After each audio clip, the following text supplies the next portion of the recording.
Hi, I'm Dr. Avanti Singh. In over 20 years of practicing both Western medicine and Eastern healing traditions, the most important thing that I've learned is that healing is a journey we take together. So on this podcast, I'll be demystifying Ayurveda and other integrated medicine, showing how these simple, ancient practices are the keys to unlocking a healthy modern life.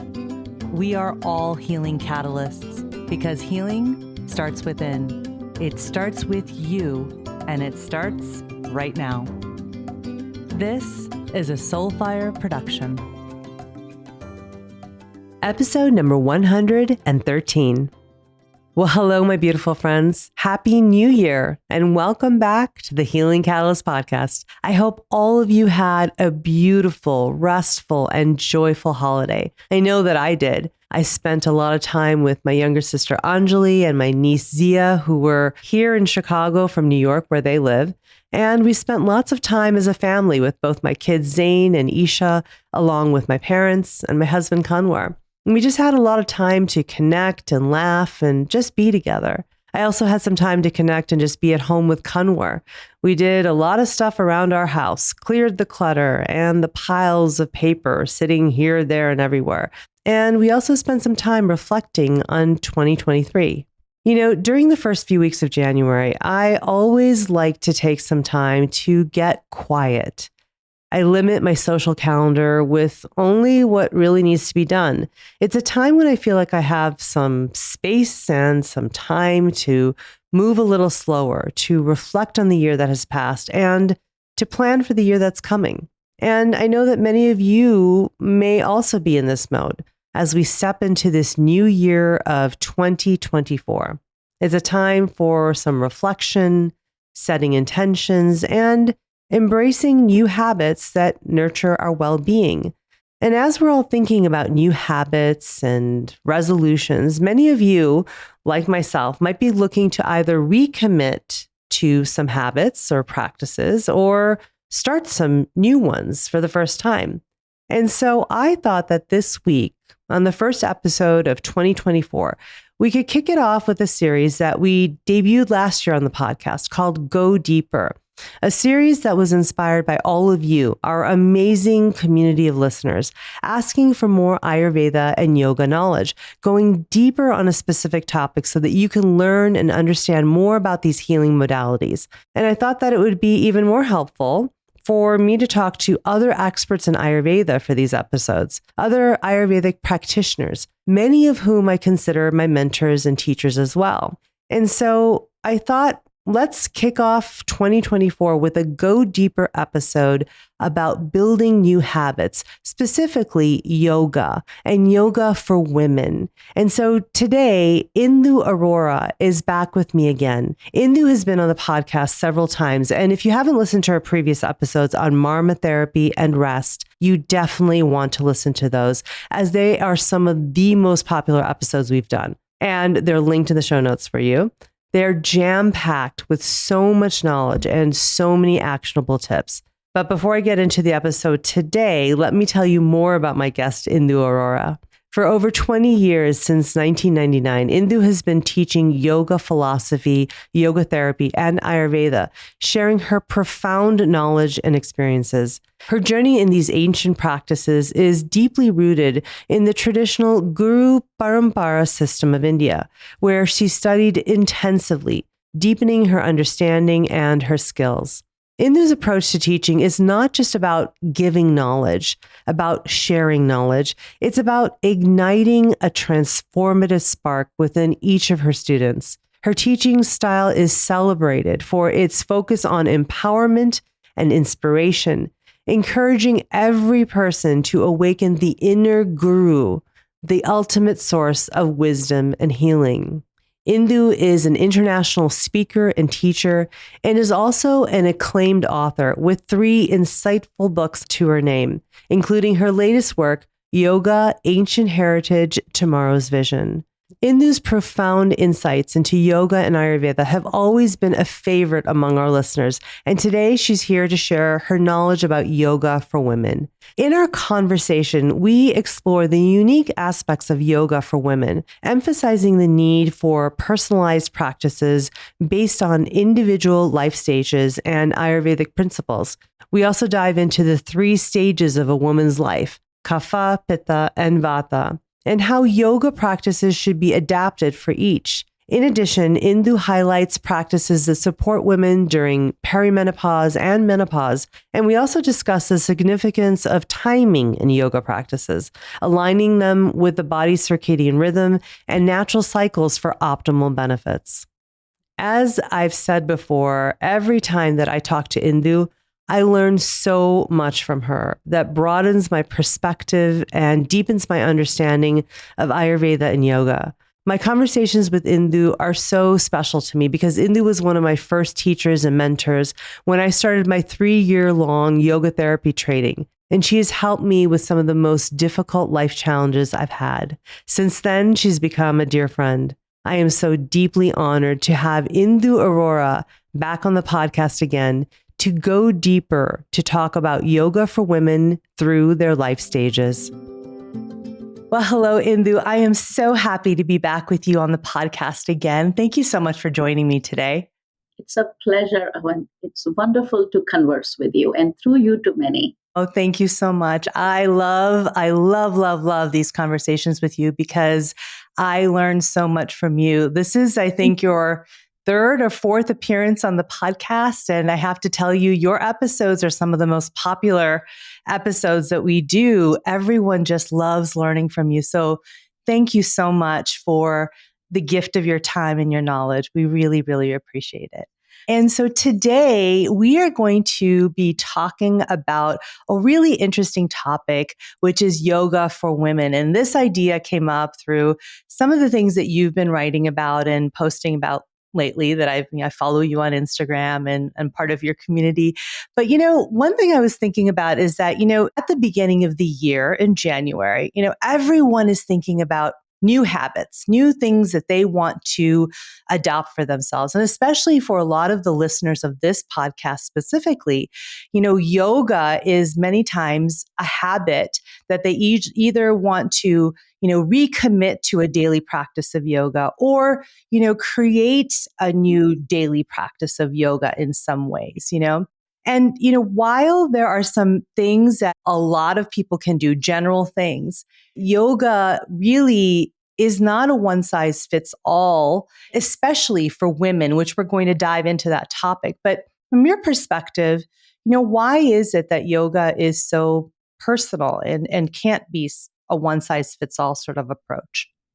That's a great question and a great conversation point, Avanti. The first thing that comes to my mind as I listen to you is the voice of my teacher. And I remember my teacher saying that the same word, the meaning of the same word changes with time. So no matter what was or what will be our entry point into yoga, I really hope and wish it changes for you. And when I say you, I mean the listener, that I really hope it changes for you. I really hope you keep an open mind to those possibilities because we change with time. Our bodies change with time. Our attitudes change with time. And when we go through those changes, of course, the practices should also change so that they don't just meet where we are, they uplift us from that place. And going back to the point that you mentioned, one size fits all. And that reminds me of one of my another teacher who used to say and still says that that each one of us has a different physical, mental, emotional, pranic, spiritual, karmic capacity. And because each one of us is at a different space and a different pace at which we are spinning in this time and space, it is really important to understand that what may be working for someone else, maybe it can work as an inspiration for us, but may not necessarily work absolutely as it worked for the other person. So, and even if we keep the goal of yoga in mind, we have to understand that through the lens of yoga, this philosophy that came from through the Sanatan Dharma, through India, it's important to understand that That philosophy believes in the process of karma, in the message of karma, in the understanding of karma. And since each one of us are at a different karmic space, the goal of yoga, that is yoga, which means moving beyond this spinning of the karmic wheel, we have to understand where we are so that the practices can be applied accordingly. So it is not, I do not know if I would say one size fits all. I would say that one practice does not fit all.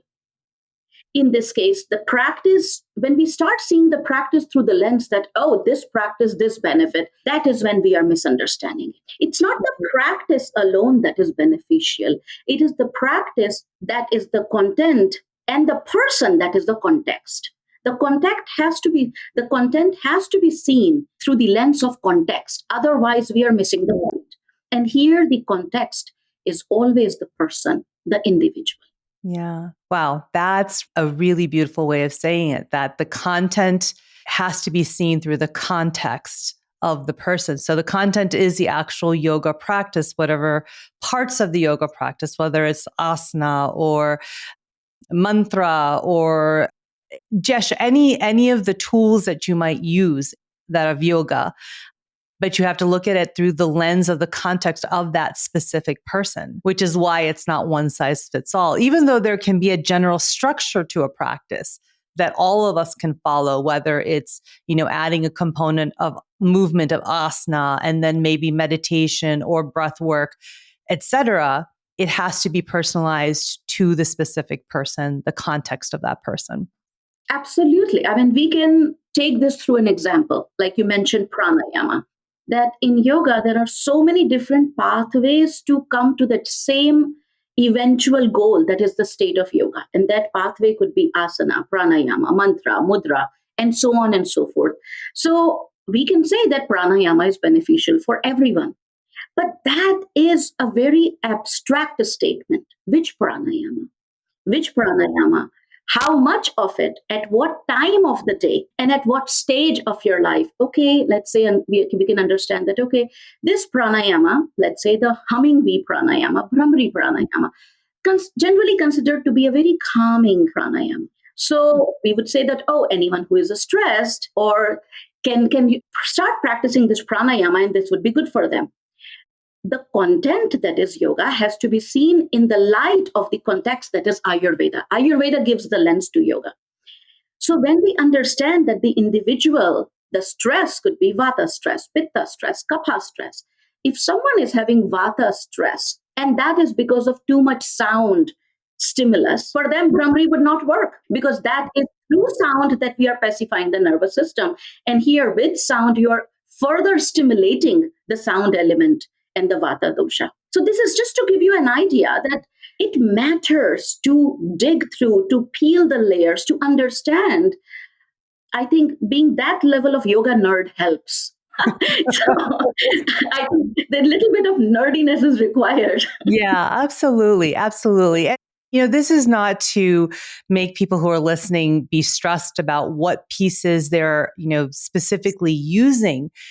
It's not that something is going to necessarily be bad for you, but there can always be something that is better suited for you. And that comes from sort of this deeper look into yoga and Ayurveda, the context, the content, and why you're doing what you're doing. And so that's actually something that, let's dive in a little bit specifically when it comes to yoga for women. And so, why should yoga be tailored for women and their needs? And the reason I want to ask this question in the context of me being South Asian, growing up in a South Asian household, and for women, there are all these rules and taboos sort of that were created. And now, I don't know sometimes if some of them, they had the reasons for why they were practiced a certain way, and then it got sort of twisted into these rules that made no sense to us and were sort of imposed upon us for the wrong reasons.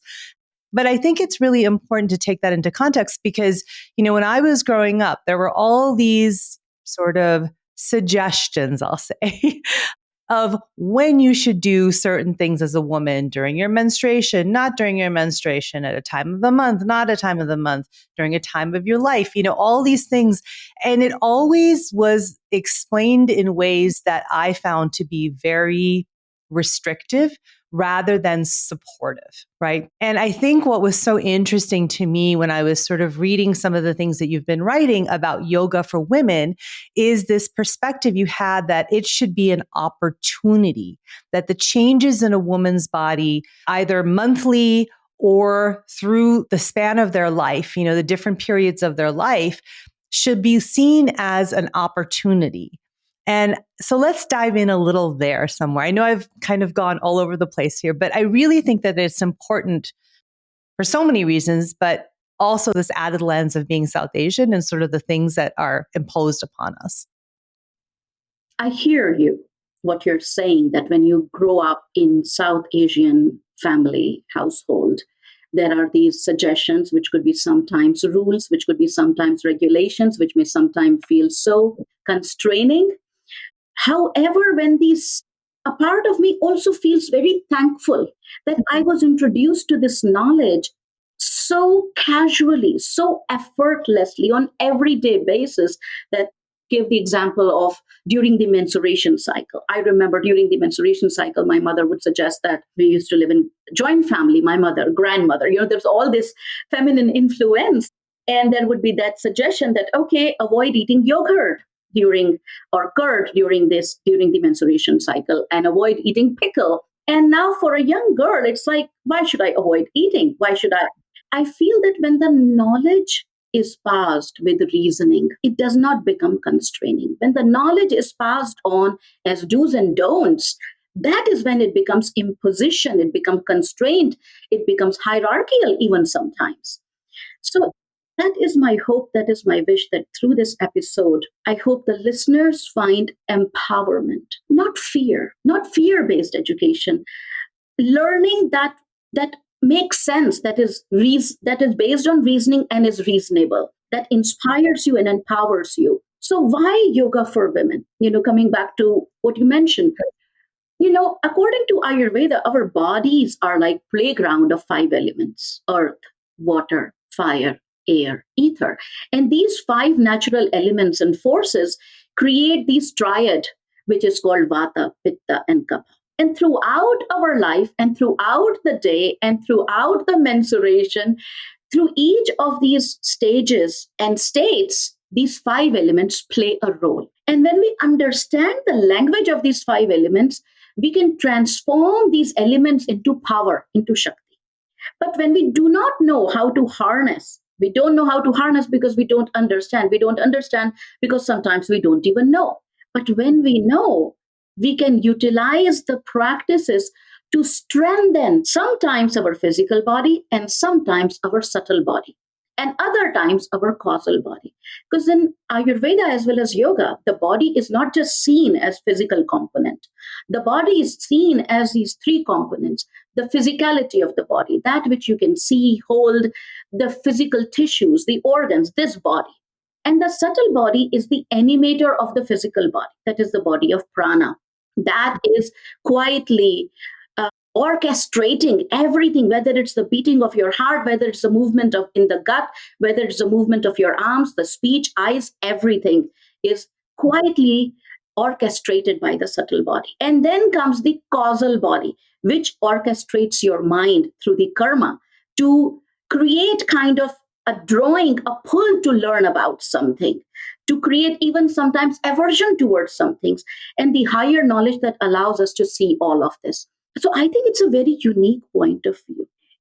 The body, through the human lifespan, can be divided into these three stages: Vata stage, Pitta stage, and Kapha stage, where the young age is considered to be the Kapha stage, the building stage, and the middle age is considered to be the Pitta stage, which is the stage when a woman's body experiences the menstruation cycle.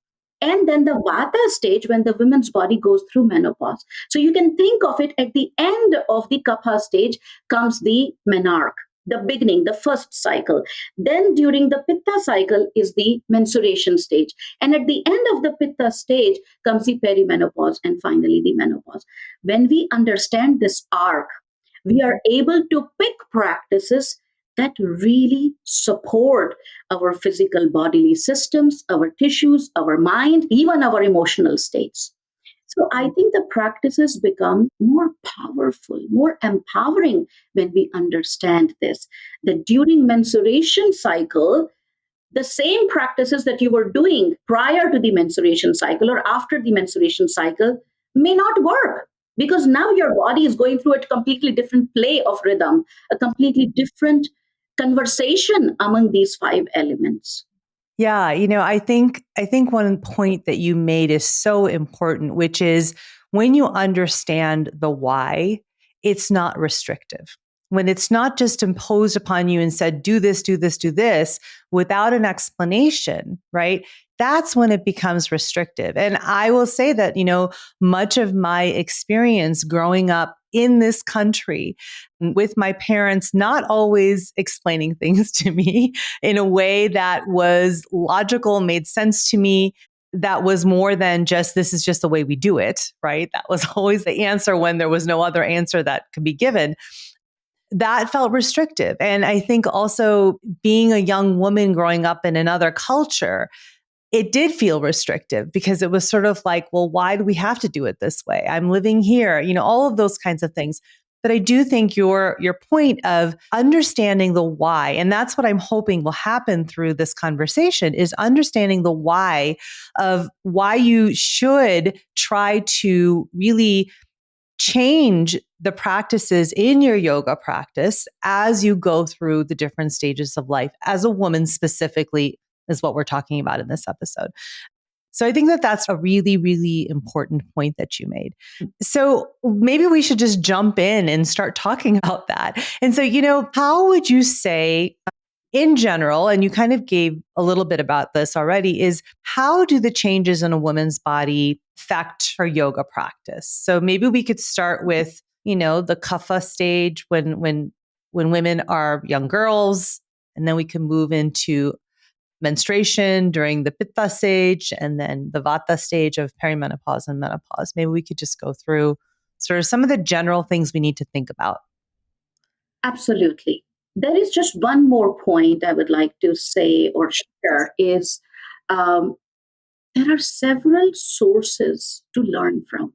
Sometimes, we think that, oh, my parents did not tell me this, they did not give me the reason, because we think of them as a singular source from where the knowledge can come. I remember growing up, I was a very curious child. I think most of the children are curious. I think I had some extra curiosity. I would not listen and the reason was given to me. So if I would not get the reason from my mother, I would go to my father or my grandmother or my aunt.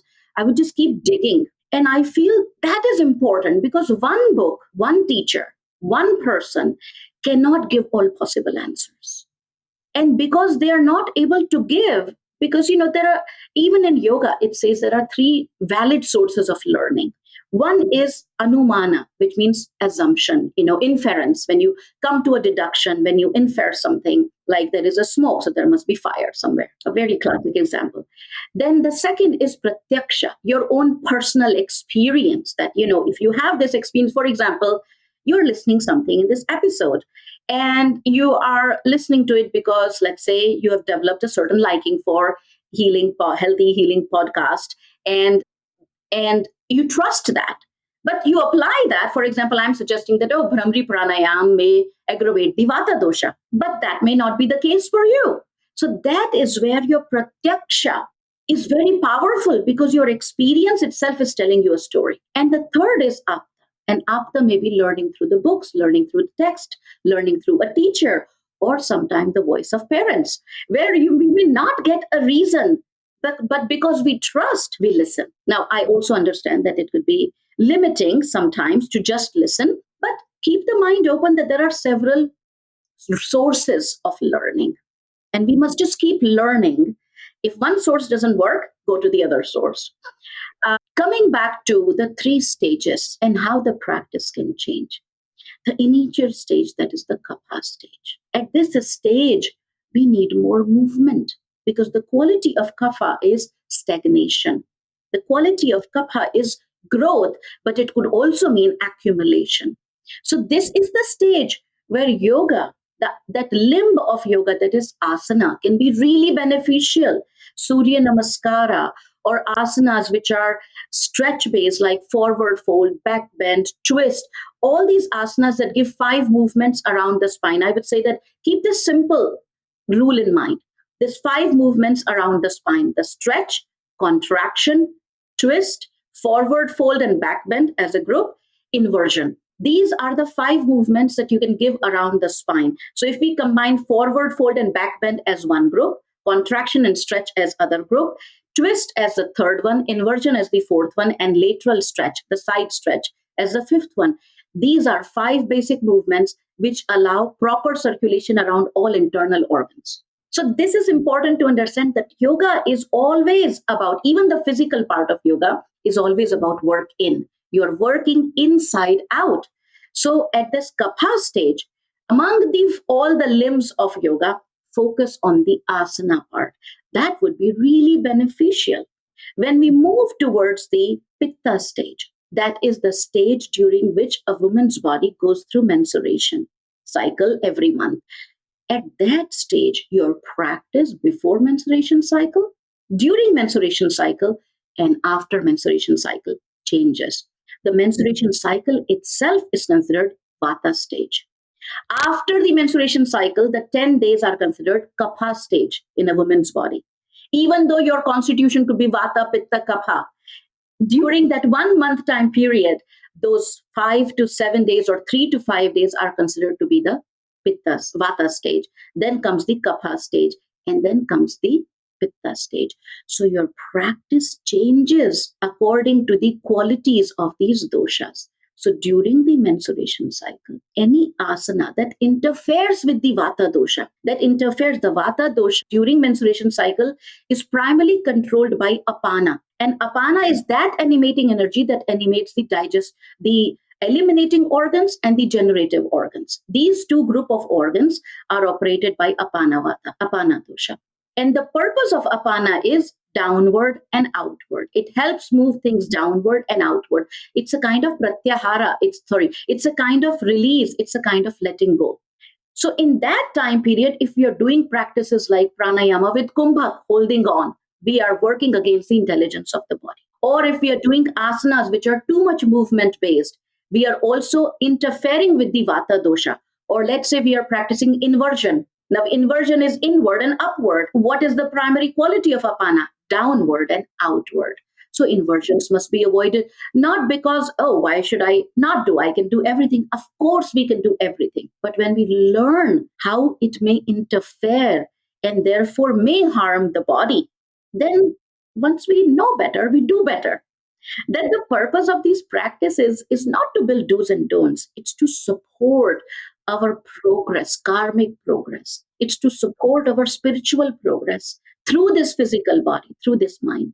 So, practices asanas, which are inversions, asanas, which are on the abdomen, pressure on the abdomen, twists, or laying down on the abdomen asanas, or asanas which put too much pressure, like boat pose. When you lift your legs up, so much tension builds up in the abdominal organs, in the abdominal region. That should be avoided. But that does not mean things only have to be avoided. There are things that you must and can do and benefit from. All these subtle practices, which is actually asanas is the tip of the iceberg, that is yoga. All the other practices, the subtle practices, are actually the real yoga. And this is a time period, such a unique time period, where women's body is, it's almost like inside out. We can absolutely be in touch with our subtle body through mantra, through mudra, through shavasana, through meditation, through yoga nidra. So many possibilities open up. So many opportunities open up for us. So it is a perfect time to do simple 1:1 breathing, or 1:2 breathing, or 2:1 breathing. And if you find it a little boring, you can incorporate it with your anuloma viloma, with your nadi shodhan. This is a way to support the body in the letting go process, in the cleansing process, in the renewal process. And when we talk about the Vata stage of life.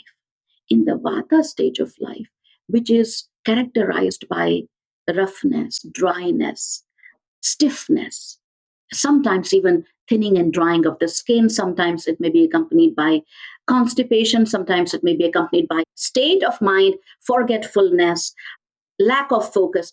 At that time, all those practices, starting from the physical body, instead of focusing on the muscles and the internal organs as such, this is a really good time to focus on the bone tissue, on the nervous system tissue, because these are the two tissues which primarily are governed by Vata dosha. So, joint movement exercises, joint rotation exercises, apana kriyas, these are really beneficial. So, I think we have to really understand this arc. Kapha, mostly physical based practices will be beneficial. Pitta, subtle body practices will be beneficial. And Vata, the causal body practices, more meditation, more yoga nidra. These practices will help in pacifying the Vata dosha, not just pacifying the Vata dosha, but bringing clarity to the mind, discernment, so that we can move using the practices of yoga, we can move towards the goal of yoga, that is yoga. Mm-hmm. Wow, that's beautiful, and actually very. It's complicated, but it's also so simple in a way that you've described it, because it gives you some things to focus on. Asana in the beginning, in the first stage of life, during childhood, the kapha time, and then moving to more of the subtle body practices during your pitta time, during that middle time of life when you're so busy with so many things, right? And then during the Vata, perimenopause, menopausal time, to go with the causal practices. So things that are more causal practices. Okay, so let's dive in. And I know you've given some examples, but maybe we could dive in a little bit more, because I know the next question everybody's thinking is, okay, well, what exactly do you mean by that? What do I do during, for the more physical parts of yoga, of a yoga practice? And what do I do for the more subtle and the more causal? So maybe we could give a few examples of something physical, of movement, maybe something related to diet, the Ayurvedic principles that we pull in, things that you think might be really helpful, and things that are a little bit simpler for people to sort of put their arms around. Because I know that another thing that comes up many times is that it can be very intimidating. First of all, when you're trying to create new habits or add something as a new habit or try something new, especially at the beginning of the year, we're all, really revved up to do this. And so having, like a quick win of something like, okay, I can put my hands around this and really master this by practicing it every day. Right? That would be really great too. So I've given you lots of suggestions and ideas, but should we start with the kapha time of life for women? Absolutely. So there are certain group of practices which are called shat kriyas, cleansing practices. Among them, there are practices like Kapalabhati, which is specifically for kapha pacifying, kapha pacification. Now, this is not just in the kapha stage of life. Anytime when you're feeling dull, heavy, when you feel that sense of congestion, procrastination, lack of motivation, which is all kapha, Kapalabhati is such a wonderful practice to move that stagnation upward and outward. And I would say that that would be such a great practice during the kapha stage, or whenever you're feeling kapha-fied. I know that's not a word, but whenever you feel that there is kapha accumulation, the practice of Kapalbhati can be a really good practice to adopt on a regular basis, on an everyday basis. Give it about 2 to 5 minutes. Pause whenever you feel the need to pause and continue the practice.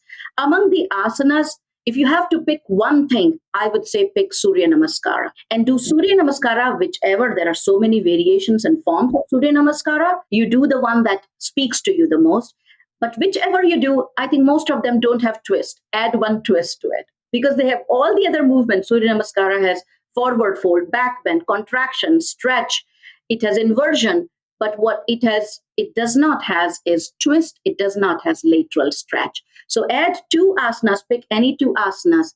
And that would be, let's say you added 2 to 5 minutes of Kapalbhati, you add 5 to 10 minutes of Surya Namaskara, you add another 5 minutes of the twist and the lateral stretch.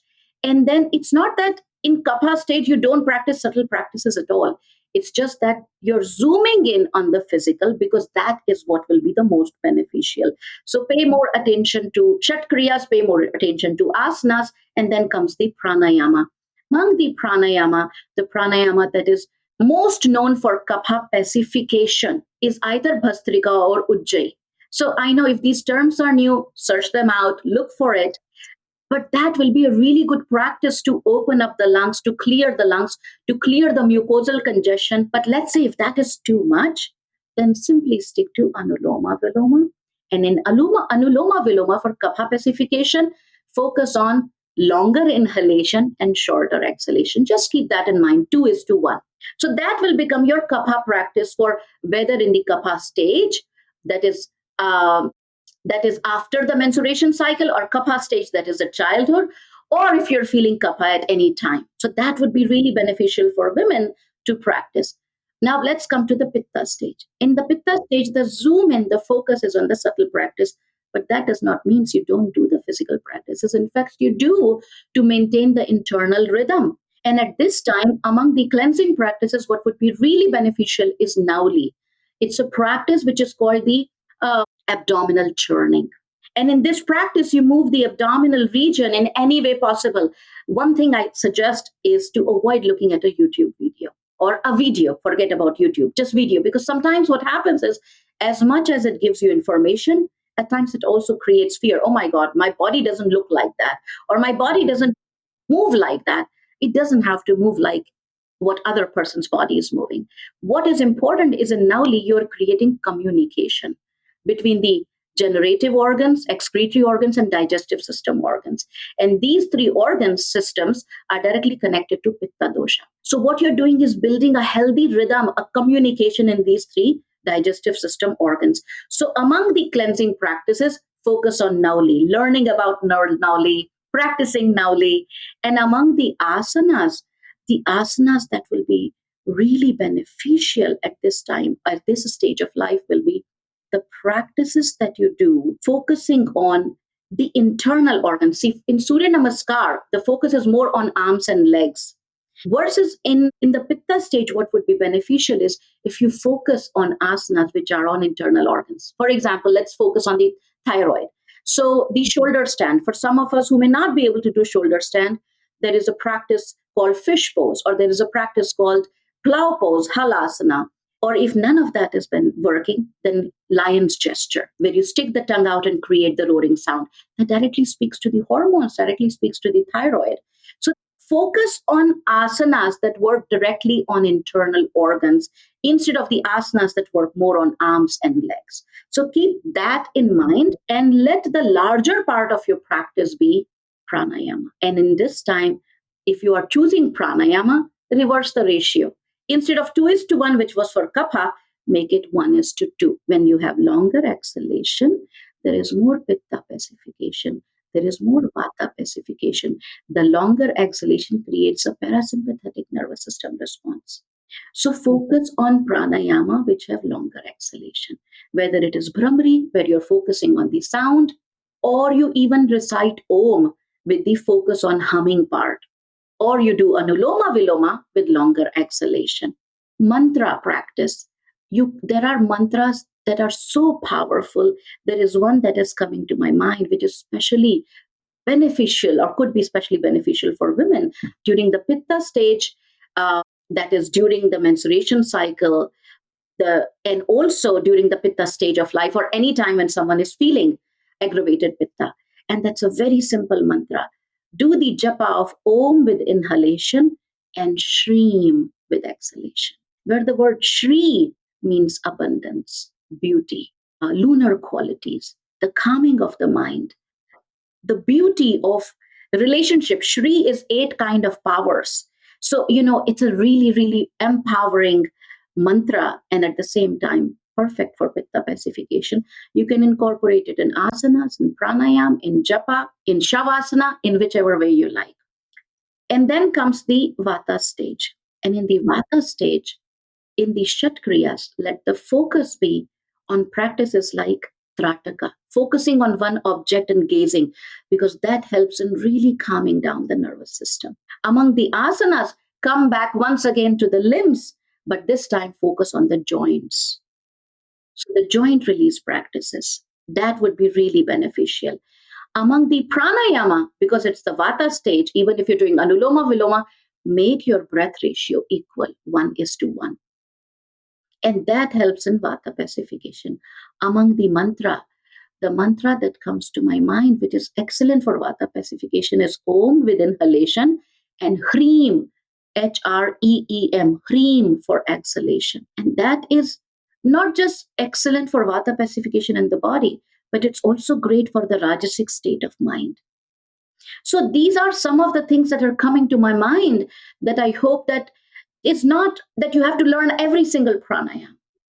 You have to understand what is the core of that practice and apply it intelligently so that it can support your individual growth.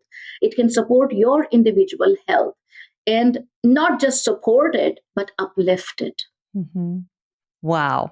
So I know that everyone is probably like, okay, I got to go back and listen. So make sure you go back and listen and write all that down. I will do the same because you just dropped so much information and knowledge. And for the listeners, this is priceless knowledge. What she just told us, what Indu just shared with us in the last 10 minutes is years of study. And what I also want to say about that is because of that, don't try and get this perfect. That's not what this is about. This is about trying to understand some of the basic concepts that Induji's, shared with us, and then digging further and learning more. And I'm going to tell you how you can learn more in a minute with Indu. But I just want to go back to one thing that you talked about, these different stages of life, this idea of, during childhood, we're trying to build, right? And so this idea of doing more the physical of the limbs, right? That is the focus for growth, for, really for building your body and even your mind and your spirit, all of those things, right? And so there's also, from a physiological standpoint, also there's hormonal control that's going on. And that's, again, the beauty and brilliance of Ayurveda and yoga, because it all actually supports our physiology as well. They didn't know the exact physiology when they were writing all of this down and practicing it, but it's all come to bear true that it supports our physiology. It supports our hormonal release of growth hormone. It helps to regulate cortisol and melatonin because you are doing these active practices, right? During the daytime. Again, you're not doing this sort of asana at nighttime, right? So that's another thing that I think everyone needs to keep in mind is that there are times of day that you should be doing these practices, because if you're doing it at the opposite, or I don't want to say the wrong, but a less ideal time of the day, won't be as beneficial. It can actually work in the opposite direction for you and not be supportive of your health, right? So that's really important too. So maybe we could back up and just talk about what time of day is a good time to do the practice during the different stages of life. That's a great question and such an important perspective that you brought up, Avanti. The time matters. The whole mensuration cycle, which is called the Raja Kala, that is considered to be the time where we are connecting to the rhythm that is of the moon. There is a lunar rhythm, there is circadian rhythm, and all the practices in yoga are nothing but attunement to the rhythms of nature. When we keep that in mind, we understand that Surya Namaskara, even though we can see it as a wonderful workout, we can see it as a great fitness tool, but yoga was not designed for fitness or just for therapy for a specific condition. Yoga was designed for one thing, and that was moksha, and all the other things were like complementary benefits. But when we understand that, what modern science is catching up now with the circadian rhythm and the effect of the phases of the moon on the human body and human mind, this knowledge was there thousands of years back, and may I say even timeless, because there are some texts which, for example, Vedas, there is no time period for them. They're in fact called apurusha, which means there is no human author to those texts. So the practices like Surya Namaskara in the Kapha stage. The morning time of the day, even the day has an arc, the morning time of the day is considered to be the Kapha time. That is when the body's health, immunity is the strongest. That is a time you can introduce something more physically challenging and demanding without depleting. The body has the capacity to withstand that kind of physical challenge. So Surya Namaskar in the morning, where it is it's Surya Namaskar, it's not Chandra Namaskar. You're not saluting the moon. If you do this practice in the evening time, what is happening? You're warming up the body. In the morning, the body in the evening, the body should cool down. There should be more melatonin production. And in the morning, there should be more cortisol production, which is warming up the body. There should be more connection to your internal clock, to your body clock. And through the exposure of the body to the rays of the sun, what you're doing is you're activating the brain clock, then the internal clock, and then the peripheral clock. That is the entire Surya Namaskar. Surya Namaskar was done gazing at the sun. So the first stimulus of light as it touches the skin, it stimulates the brain clock, which stops the melatonin, increases the cortisol, and then comes the body clock through the internal organ movements. And then the Surya Namaskar goes out to the limbs, which is for the peripheral clock. Now, if we understand that, we'll see that how brilliantly Surya Namaskar, standalone practice, is an excellent circadian rhythm balancing practice. That is a standalone. But if we do it in the evening, we are creating the opposite. We don't want the internal organs to wake up. It's absolutely natural and normal for our hormones and enzymes that produces hunger to go to sleep. But with Surya Namaskar, we are awaking them up. Or if we place Surya Namaskar in the middle of the day. Now, middle of the day is the Pitta time of the day. The maximum energy is in the internal organs. And if you're firing them more up, you're creating unnecessary heat in the body. You're creating the perfect ground for Pitta aggravation, whether it's on your skin, whether it's in your joints, whether it's in your muscle or in your internal organs. So it may not seem like, oh, I feel fine. Sometimes we say that, oh, I feel fine. But what we don't see is 10 years ahead. What we don't see is 20 years ahead. And these practices, they're not just for immediate gratification. That is what we need to see. These practices add up. They add up to your mental, physical resilience when one day there is something imbalance, there is some disharmony in the body. All that credit helps you of those practices. They are not just for immediate gratification. So even though you may not be feeling some pushback from your body right away, you may not be feeling, oh, I'm not awake in the nighttime after Surya Namaskar in the evening, but over a period of time, it accumulates. So, anyways, that's just an example for if you're choosing Surya Namaskar, practice it in the morning. If you're choosing any of the breathing practices that I suggested you, 1:2, 2:1, 1:1, you can practice it absolutely any time of the day. That is something, any time of the day you feel mentally restless, Vata, practice 1:1. You feel mentally aggravated, practice 1:2. You feel mentally dull, practice 2:1. So it's not that every practice has an exclusive time. There are some practices that you can practice any time of the day. The second thing is mudras. There is a mudra where you may not be able to see this, listeners, but I'm joining the middle two finger pads with the thumb pad and keeping the index and little finger stretched out, palms facing up. And with minimal pressure at the point of contact between thumb and the middle two fingers.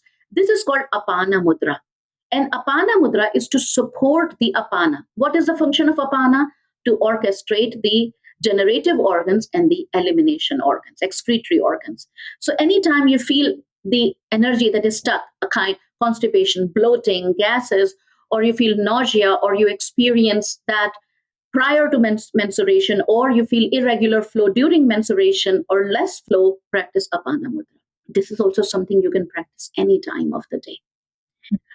However, if you are practicing Yoga Nidra, there is a certain time when it can benefit you more. If you're practicing mantra, there is a certain time it can benefit you more.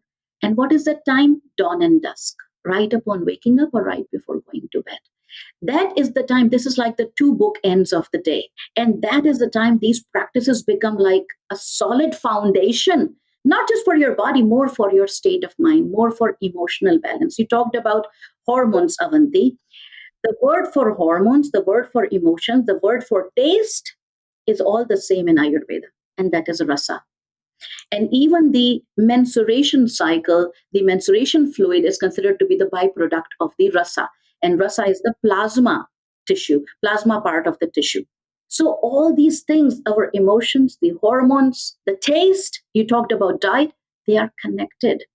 My teacher used to say that satisfy your tongue, satisfy your taste buds, and your hormones will be balanced. What we do is we just eat, we chuck the food down, we don't taste it. Because we don't taste it, we are continuously on a replay and repeat. But if we really taste it, each taste is connected to an internal organ. And when that internal organ is dissatisfied, it creates cravings, false cravings, which we meet in a way which is not conducive to the body. So it's important to enjoy the taste. Whenever you're eating food, my dear friends, enjoy the flavors. This is directly connected to your hormonal health. Food is not just for the filling up of stomach, it is for the satiation of mind. So it's really important that we start paying attention to these micro habits because that is what controls everything. There is no one big magical formula. It is this micro habits that makes a difference. Yeah. Yeah. I think that so many of the points you made are so important. And, I want to go back to one thing you said about Surya Namaskar and doing that in the morning time. That was designed as a morning practice because of your exposure to the sun, which then regulates your hormones, right? We've talked about this on the podcast before that the sun hitting your retina will then cause a signal that causes a cascade to turn off melatonin and to turn on cortisol. And that regulates everything in your circadian clock, which controls everything in your body.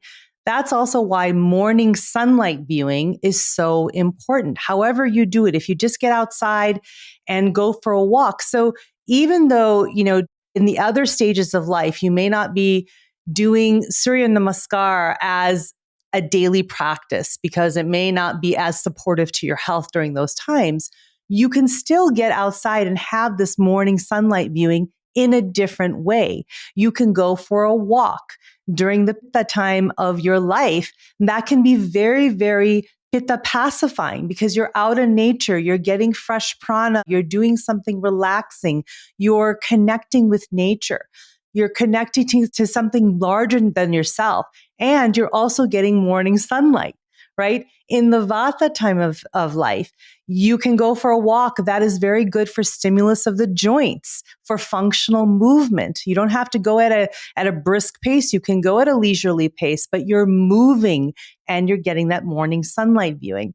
So I just wanted to give an example of what you're saying that, there are suggestions of things that are better for you, that are supportive of your health at different times of your life. But there are ways you can do these things that are truly supportive, even if it's not exactly the same thing.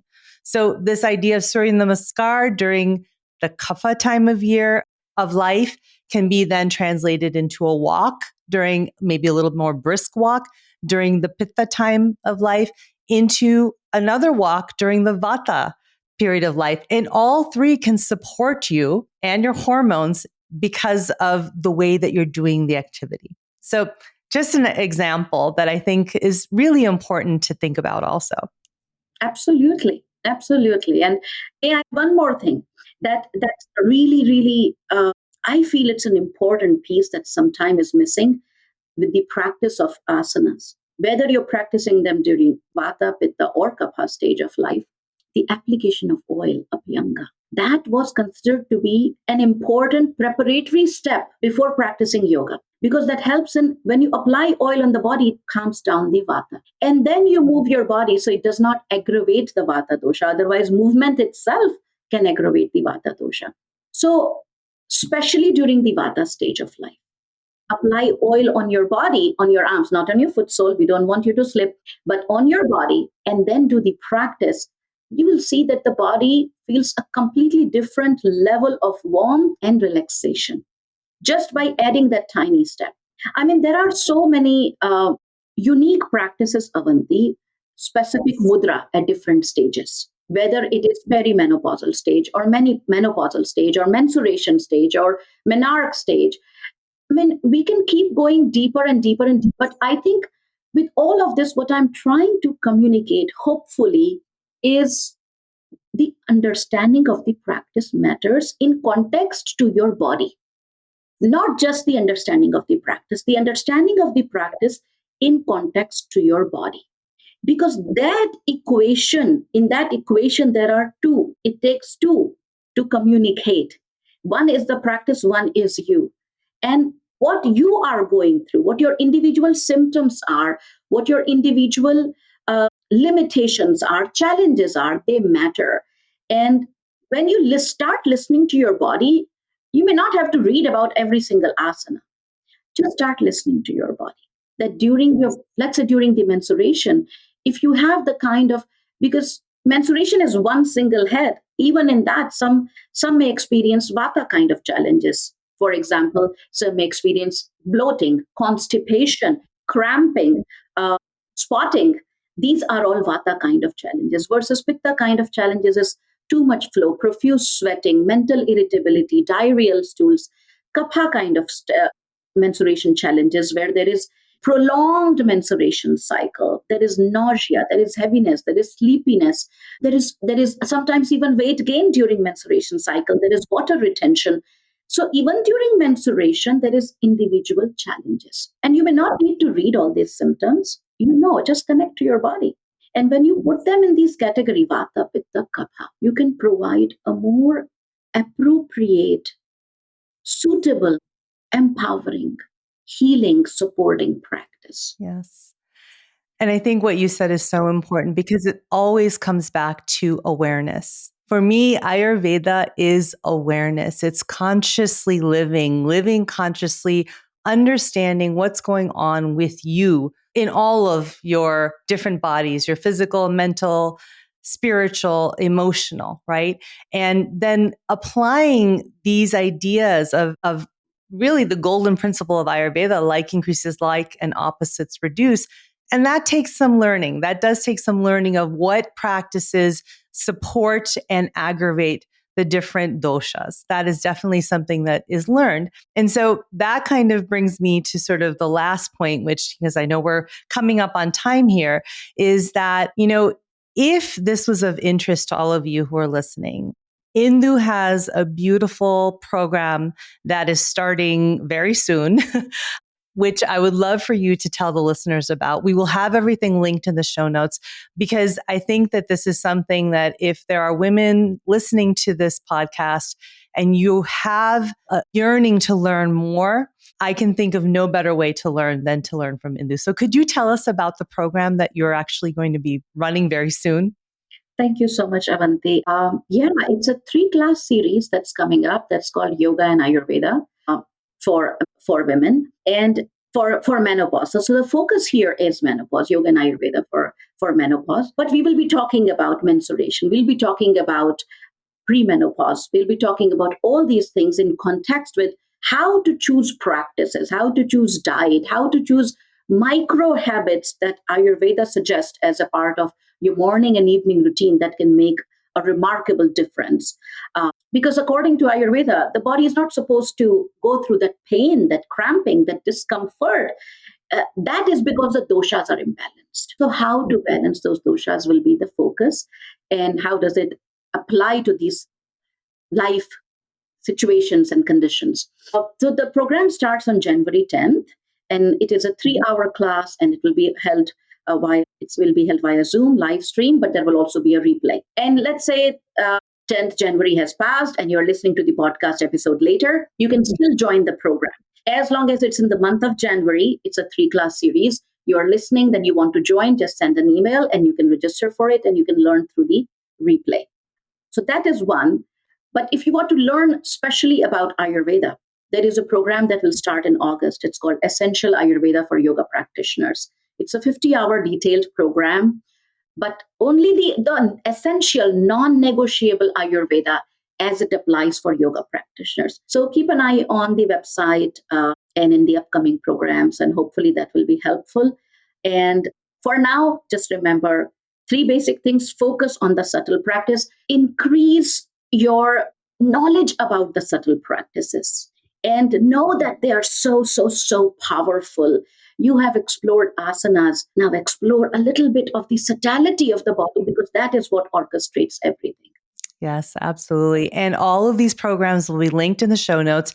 In addition, I want to tell all of you that Indu has written beautiful, beautiful books. They'll also be linked in the show notes that are amazing resources with so many practices, so many tips, so much knowledge. I mean, there's beautiful pictures and illustrations and explanations.